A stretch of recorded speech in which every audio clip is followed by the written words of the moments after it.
సమావేశానికి ఇచ్చేసిన అఖిలపక్ష కమిటీ గౌరవ సభ్యులకు అందరికీ పేరు పేరున నమస్కారాలు.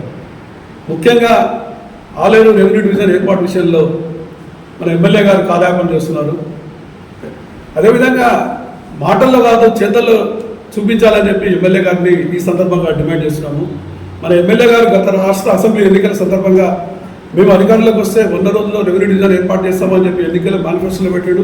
ఎన్నికల ప్రచార సభలో కూడా ఎన్నో సందర్భాల్లో కూడా మాట్లాడడం జరిగింది. మరి కాంగ్రెస్ పార్టీ అధికారంలోకి వచ్చి దాదాపు 2.5 సంవత్సరాలు అవుతుంది. ఇంతవరకు అధికార ప్రకటన రాకపోవడం శోచనీయము.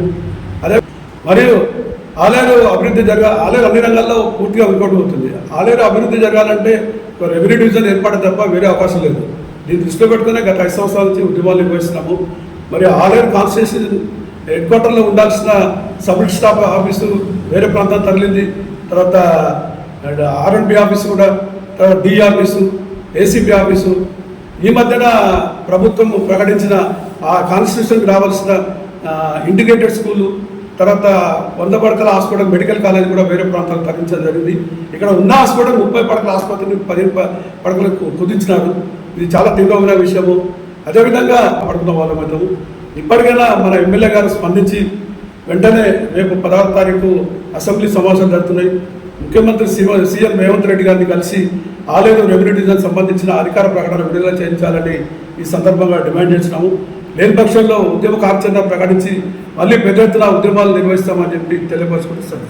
నేను వచ్చిన 6 నెలల లోపే ప్రకటింపజేస్తా అని చెప్పి ఈనాటి వరకు రెవెన్యూ డివిజన్ను ప్రకటించకుండా తూతూ మంత్రంగా కార్యక్రమాలు చేస్తున్నట్టుగా ప్రభుత్వం ఊపడుతుంది.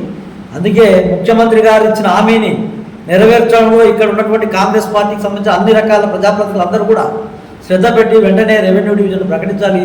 లేకపోతే ఆలేరులో ప్రజలు యొక్క ఆగ్రహానికి గురై తిరస్కరణకు గురవుతారని సందర్భంగా నేను హెచ్చరిక చేస్తా ఉన్నాను.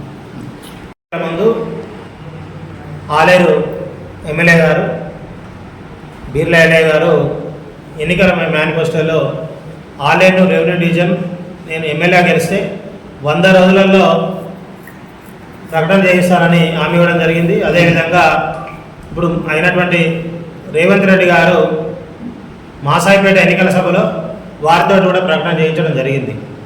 ఇవాళ 2 సంవత్సరాల 3 నెలల కాలం అవుతా ఉంది.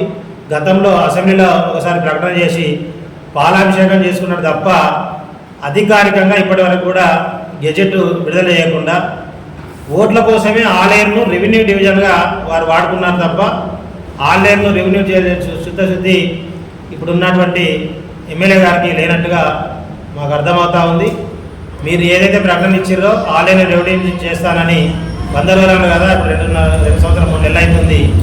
ఈ నెలలో అసెంబ్లీ 16వ తారీఖు నుండి స్టార్ట్ అవుతుంది. ఈ అసెంబ్లీలోనున్న మీరు ప్రకటన చేసి మీరు ఇచ్చిన మాట కట్టుబడి ఉంటారని మేము భావిస్తూ ఉన్నాం. లేకపోతే మీరు ఆలేరులో ఏ గ్రామాలకు వచ్చినా మీరు నిరసన ఎదుర్కోవాల్సిన పరిస్థితి ఉంటుంది. ఆ మాట కట్టుబడి వెంటనే ప్రకటన చేయాలని కోరుతూ, అదేవిధంగా ఏంటంటే ఆలేరు రెవెన్యూ డివిజన్ కావడం కోసం ప్రజలు, ప్రజాస్వామికవాదులు, విద్యార్థులు, మేధావులు అందరూ కలిసికట్టుగా ఉద్యమించి మన రెవెన్యూ డివిజన్కు సాధన కోసం కంకణబద్ధమై పోరాటం చేయాల్సిందిగా కోరుతున్నాను.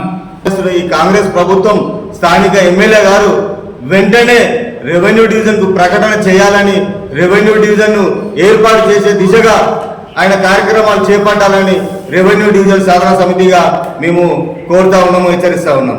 ఈ అంశం మీద ఎమ్మెల్యే గారు చిత్తశుద్ధి తీసుకొని రెవెన్యూ డివిజన్ ని వెంటనే ప్రకటించాలని మేము మనస్ఫూర్తిగా కోరుకుంటాం.